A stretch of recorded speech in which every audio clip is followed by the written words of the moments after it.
because there was a something that transcended the notion of you have to spend a lot of time getting to know each other.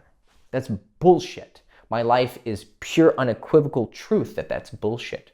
You can have a connection with someone in one day, in one fucking hour, that surpasses most of her connections in her life. Hey guys, Hector Castillo, Poppy from girlshays.com. Today I want to address the common misconception that I only care about sex, or that this channel only cares about sex, or that pickup or seduction only cares about sex. But let's focus on me in this channel because I can't quite speak for everyone. But I think it's a misconception in general about this niche of the internet. I do not teach only sex. I teach about relationships, and I have a lot of videos on relationships actually, and I'll link some of them in the description below so that you can see. But I understand why people can see the channel and think, oh, you only care about sex. And I've also heard it in person. You only care about sex, Hector. And then I showed them that I didn't. So sex is not the only thing that I care about. However, it's very fucking important. And it's also foundational to a relationship. Because the people who are saying you only care about sex, what they're obviously then implying is that you don't care about relationships. And because you only care about sex and you don't care about relationships, that's not something I care about. And relationships are sacred and they're important, and sex is not the biggest part of it.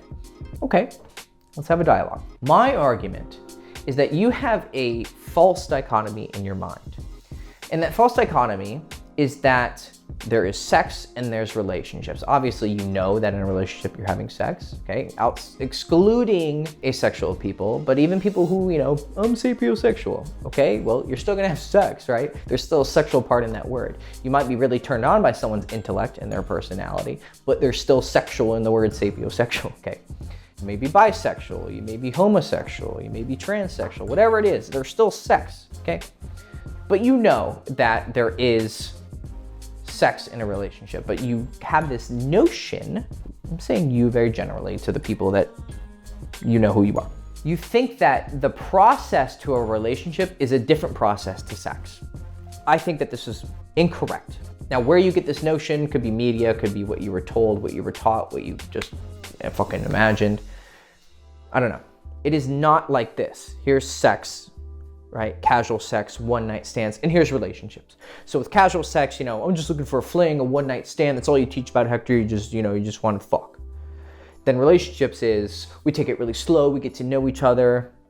We spend a lot of time with each other, and then when we're ready, we have sex. Okay, that's not how it works. When you're doing true seduction, and that's what I teach seduction. You can call it pickup or whatever, but my favorite word is seduction. When you're teaching seduction, the best seduction, in my experience, happens very quickly, okay? I'll put it like this so you'll understand. I meet a girl. Her and we have some spark, okay? It could be sexual, it could just be, love at first sight, it could be fate, it could be a lot of different things. I ask her out, I get her phone number, I text her, we go for coffee. On that date, we start talking. We're looking at each other, we're feeling each other's vibe. I'm getting to know her history, her stories, her negative experiences in life, her positive experiences in life, her fears, her hopes, her dreams, her desires, what she wants out of life, what she wants from me maybe. I get to know her sense of humor. I get to know her little quirks. I'm paying attention to her. She's also doing the same to me. It's two-way dialogue. She's getting to know me, my hopes, my fears, my past, my future, my present. And we're feeling it. We're really feeling it. We're starting to look at each other more. We really smile. We laugh at every joke that we give, even if it's not that funny because we just really like each other. We kind of feel each other starting to gravitate towards each other. We find ourselves touching each other. We find ourselves getting aroused. We find ourselves getting excited about the other person, and we're really getting to know each other. We didn't have to spend 3 months. We didn't have to spend even 2 dates. We feel it so strongly. We feel this connection, this draw, this magnetism, this electricity. And then I say, hey, you want to get out of here? Yeah, sure. We go for a walk. We're holding hands. We're looking at each other. Maybe we stop on the sidewalk, and as the cars go by, I look at her and I just kiss her. And it's a romantic kiss. It's a passionate kiss, but it's also a sexual kiss. Our hands are getting kind of clammy, but we keep randomly squeezing each other's hands, and I can tell she's a little nervous, and maybe I'm a little bit nervous too. And then we start walking towards my house. And she says, where are we going? And I say, I'm going to my place. And she goes, okay. A little nervous, but also excited. We enter my domicile. She takes off her shoes, take off my shoes, get a glass of water. We sit down, start talking. We're a little farther apart. Then we start getting closer to each other and put my hand on her leg. I look at her, she looks at me, we start kissing again. We start getting really handsy, really hot and heavy. Our hearts are racing. We're very excited. Clothes start coming off and we have sex. We have really, really passionate, hot sex. Then, after she leaves, or maybe she spends the night, or if we went to her place to spend the night, we text each other, had a really good time. Yeah, me too. I'd like to see you again. Yeah, I'd like to see you too. Then we set up a date. Maybe we want to cook dinner together. She comes over a few days later, cook dinner. We're kissing, we're flirting. I slap her ass while we're kicking. She comes over, we're flirting. I kiss her while we're cooking. I teach her how to chop vegetables. I grab her ass, we're being sexual, we're being flirty, we're having fun. We eat dinner. Maybe we don't even make it through dinner, we start having sex again. We have sex on the couch, on the bed. It's fun. She spends the night again. Then I want to see her again, and again, and again. And then at some point, she tells me, I'm really starting to like you. Might be implicit, might be explicit. Maybe she just comes out and says, I want to be your girlfriend. However it goes. Then I say, yeah, I'd like that. I'd like for you to be my girlfriend. There we go. We just had a relationship. How awesome does that fucking sound? Okay. Is it always so smooth? Is it always such a straight line? No. But the best seductions, they're pretty straightforward. You have a first date and it's an amazing time. You guys click. And you know what they tell me when I have these experiences with girls? They say, I feel like I've known you for 10 years. We didn't have to spend 10 years together for it to feel like that. It wasn't a function of time. It was a function of the heart. It was a function of a connection, okay? Does it always happen this way? No. Sometimes you're just really into each other sexually and it just starts out casually and you both think it's gonna be casual. But then you start to catch fucking feelings. Catching feels. Everyone knows what that's like. You're sleeping with each other and then one of you starts to get really into each other. Hopefully you both start to feel the same way about each other, but sometimes not. Sometimes hearts are broken. It also happens that sometimes you spend a lot of time with each other, another date, another date, another date, you're hanging out, another date, you don't have sex. And at some point, you're just not feeling it. It's not so great. And sometimes you think that everything's going great, you're gonna become boyfriend, girlfriend, and I've been the guy who was the other guy, I've been the guy who was the guy thinking that it's gonna be a relationship, and the other guy has sex with her. And all of a sudden her feelings change, and she likes that guy. When I started to notice that phenomenon, either being the guy who didn't end up with the girl or the guy who did end up with the girl, but I knew she was also seeing other guys, but I was the one that she was going after, the one that she really liked. What I noticed is that when a woman has enough of a connection with you and also is aroused by you, they're similar, but they are distinct, okay? Arousal and a connection are obviously different things because it's called the friend zone when you have a connection with someone, but they're not sexually interested in you, and everyone knows what the friend zone is, both female and male. When she feels that arousal for you enough to have sex with you, and at least the barest form of a connection with you, something happens after sex. It's very intimate, and you exchange something of the heart and of the body, and things change. It could be neurochemical, biological, hormonal, whatever, in the heart, spiritual, something changes.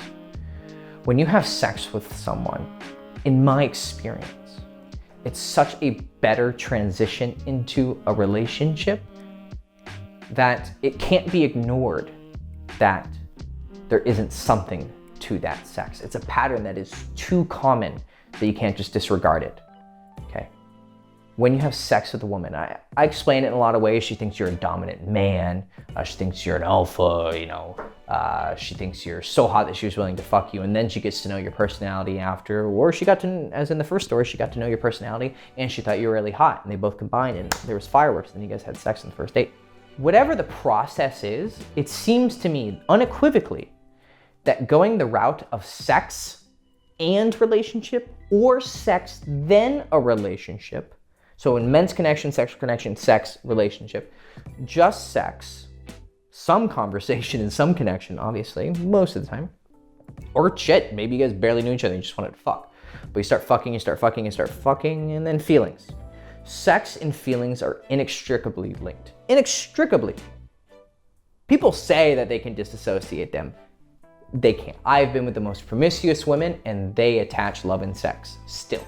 It's very tenuous, but they still do. I myself am a very promiscuous man and I know other promiscuous men, and we can maybe disassociate sex and love a little bit better, but when you start having enough, maybe one night, maybe 2 nights, maybe a couple nights, or maybe you see them occasionally, very casually.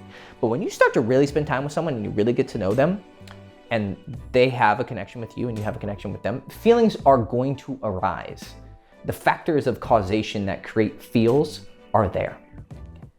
And that path seems to be much more fun, because wouldn't you rather spend time with someone, maybe to get a relationship, and along the way you're having sex? I don't see the downside to that. I only see an upside. And I really see the upside to a situation where you have feelings for someone and there's a sexual connection and you just fucking do it. Because there was something that transcended the notion of you have to spend a lot of time getting to know each other. That's bullshit. My life is pure unequivocal truth that that's bullshit. You can have a connection with someone in one day, in one fucking hour, that surpasses most of her connections in her life. And so knowing that and experiencing that directly, if you haven't experienced it directly, then it's pure speculation and theoretical. And you shouldn't be commenting on something that is only theoretical and speculative to you. This isn't something that you just read in a book. It's something that I teach you, but it's something that you have to experience. And if you haven't experienced enough to make a sound judgment about the situation and say you're just teaching sex, then you shouldn't be making that judgment. You should be out having experience so that you actually know what the fuck you are talking about.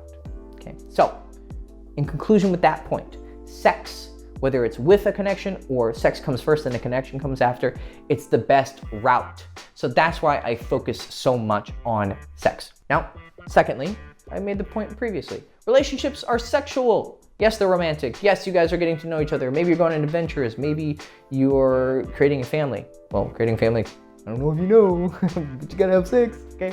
So, relationships are sexual.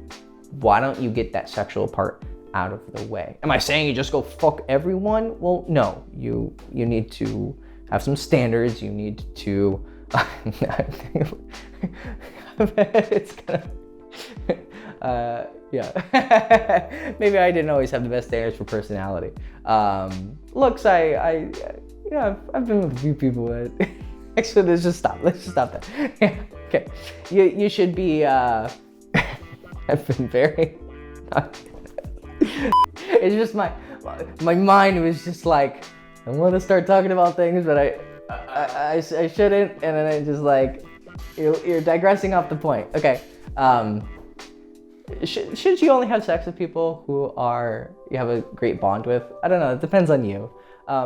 In my experience, I would say that the rules for men and women, I'm really trying not to trigger people here, but at some point I just gotta tell the fucking truth. For men and women, things are a little bit differently. I'm not trying to slut shame, and I'm not trying to tell women not to have the sex life they want to have, because obviously you should do whatever you want. You do you, boo. But it seems to me that women are a little bit more feelsy and romantic when it comes to sex, and so they might want to be a little bit careful in who they give it up to, whereas guys, they can disassociate love and sex a little bit more and kind of have some fun, and even if she has a shitty personality, you can fuck her and have a good time, right? But the point was, before I got on that digression, was that relationships are sexual. So the reason I focus so much on sex is because they are so integral to a relationship. And the reason why is the third reason, is that, or I guess it's just an extension of the second reason. It's not really distinct, but whatever, I'll keep going. Sex is the biggest weakness I have seen. When I talk to lots of women about their relationships, and when I talk to men about their relationships, when I start to dig down and I start to diagnose what's going on, there's obviously problems of connection and dialogue and understanding and listening. Yes, they're all parts, okay? Just for the love of God, stick with me. Yes, those are all important. However, what I've noticed, for the most part, When you have a really healthy and active sex life with your partner or with someone who you want to become a partner, you seem to be pretty happy. Are there relationships where the sex is great, but everything else sucks? They don't communicate? Sure. But that foundation of the sex, when you have the good sex, you tend to have a more open channel for communication because there's that primal fucking element, that animal element that is there. Then if you add on the communication and the cherishing and the appreciation, relationships are really, really healthy. However, and here's the simple proof for why. No, let me start over. Now I know. We're gonna stick with the second point. It's just gonna be the second point. I just saved myself like 30 minutes. Okay. Now, the second reason why sex is so integral to what I teach here on this channel is coming from the first point. Sex is great for creating a relationship or the beginning of a relationship, but it's also important after the relationship. Okay, when you're in a relationship, you're having sex. Now, is it everything? No, but it's the most important thing. And here's my argument for that. When you have a relationship where there is mutual understanding, connection, cherishing, appreciation, communication, when you have that, but you don't have the sexual factor where you guys are passionate and you want each other, she makes you hard, she makes you excited, you think about her all the time, you make her wet, she thinks about you all the time. There's a very healthy, strong, passionate sex life in the relationship. When you don't have that, when you only have the personality connection, relationships don't do too well. There seems to be a desire to stray a lot of time. Is that the moral reaction to it? No, obviously not. But a lot of relationships that I've seen where they don't have the sexual part, there seems to be a lot of weaknesses in the relationship. Conversely, are there relationships that have the great sexual element but don't have the cherishing and the communication, etc., and they fail? Yes, of course. Without ambiguity, I'm telling you that those fail as well. However, they seem to be stronger in my experience. When you have the sex, working on the communication and everything seems to be much easier. But when you have the communication and you don't have the sex, there seems to be more dissatisfaction. The only way, if you don't have experience in relationships, then again, this is just speculation and you really shouldn't be commenting on it. And a lot of the people who I think come at me with "you only care about sex" tend to not be the most sexually experienced people. But it seems to me that the biggest weakness with relationships is sex. If you have the sexual element, things are gonna be okay. Should you work on communicating and caring about each other and cherishing each other and appreciating each other? For sure. But sex is the biggest weakness. When men are not properly satisfying their women by giving them what they want, and in my experience, not speaking for all women, most women, they want passionate sex, yes, of course. They want romantic sex, but they also want to get fucked through a wall, and they want to get fucked hard, and they want to do some really nasty stuff. They want to have their fantasies experienced, right? And you are her boyfriend, or her lover, or her partner, and she hopefully feels comfortable enough with you to let you do those things.